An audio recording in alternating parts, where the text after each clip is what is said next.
சிங்காரச் சென்னை விசித்திரம் நிறைந்த பல மழைகளை சந்தித்திருக்கிறது. புதுமையான பல வெள்ளங்களை கண்டிருக்கிறது. ஆகவே நான் புதுமையான மழையும் அல்ல, அடித்து விழுக்கும் நான் சர்வசாதாரண மழையும் அல்ல. இயற்கையோடு இயற்கையாக சராசரியாக வந்து போகின்ற வரப்பிரசாதம் நான்.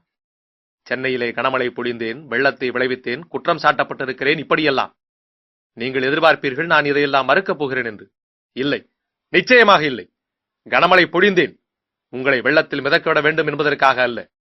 ஏரிகள் குளங்கள் யூனிவர்சிட்டிகளாகவும் அப்பார்ட்மெண்ட்டுகளாகவும் மாறிவிட்டதே என்பதற்காக வெள்ளத்தில் மிதக்க விட்டேன்.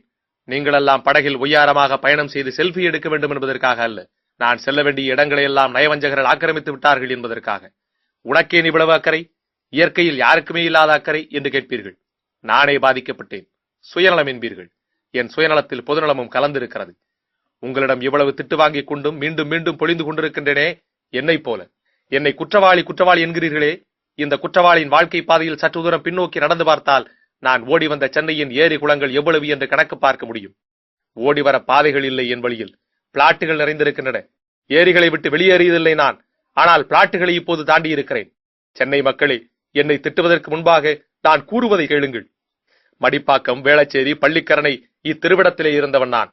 இருக்க ஒரு ஏரியா, இப்போது இருப்பது ஒரு ஏரியா. இயற்கையின் தலையெழுத்துக்கு நான் என்ன விதிவிலக்கா? யார் செய்த தவறுக்காக நீ கனமழை புரிந்து விட்டு நீயே வக்கீலாக வாதாடுகிறாய்? யார் வழக்கிற்கும் இல்லை. இதுவும் என் வழக்குத்தான்.